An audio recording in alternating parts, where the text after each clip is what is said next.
Thought I'd give these guys just a quick mention. There's no financial incentive to do so. Just purchase this leather metalworking bag. Fill it with kiln dried sand. Got a bag right down here, and in the process of transferring it into the bag, this one's got 12-inch version with the raised sides, somewhere in the region of about 40-50 mil, I would say 50 mil raised sides. So I've put a little bit in so far, but we've got the rest yet to do. So in order to do it, I've got a workbench slightly open, so, and a bar across, so I can sit the bag on it. Now where the funnel goes in, it's really tight, so you've got to use your little finger to get in there and wiggle to open it up. Velcro seems to be really good quality. The leather appears to be really good quality.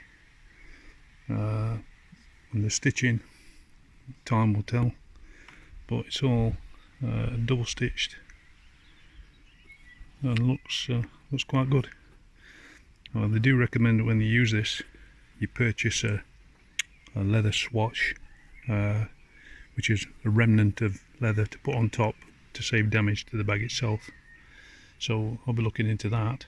But in order to get the granules in, I've kind of adopted, excuse the finger across the lens, it's kind of adopted the cone on quite an angle and pouring it onto the side of the cone, and it seems to run down quite readily. Whereas I found with the cone vertical, the outlet just filled up and the sand didn't flow particularly well. Well, this seems to be quite a productive method, getting it filled up quite quick.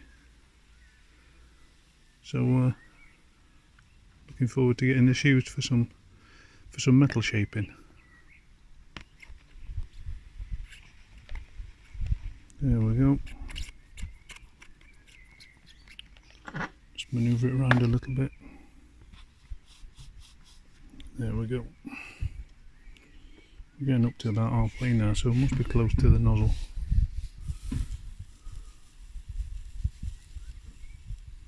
Right, so we'll get this filled and then come back in a moment.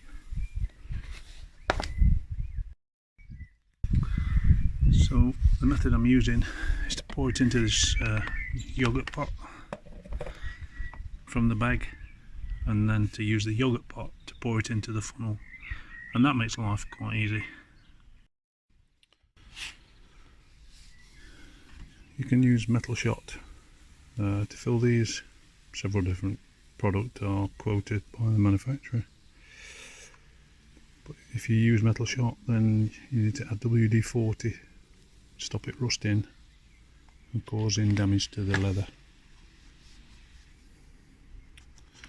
There we go, we're getting there, about 2/3 probably. Come back and show you the finished product. Pause for now. Okay, we've got the product in. Probably left something akin to that type of air gap at the top as it was stood on edge. Velcro appears to seal really quite well. Really good quality stuff. You can see the bag sits quite flat. Now you're not supposed to overfill it because you can damage the stitching when pounding the metal on top. As regards the metal, as I say, a swatch or scrap piece of leather is preferable to use over the top to prevent damage to the bag. If you haven't got that, then at least deburr and take edges off the metal that you're working on top of the bag. All in all, pushed it down a little bit to fill the sides out. No doubt it'll settle over time. Sand doesn't last forever. If it's used on a frequent basis, then the sand effectively turns to powder as you could imagine, being sort of pounded. So when the bag gets too dense and too hard, it needs some give in it. Then once it's too dense and too hard, then the sand will need replacing. But so far so good. Happy days. Enjoy.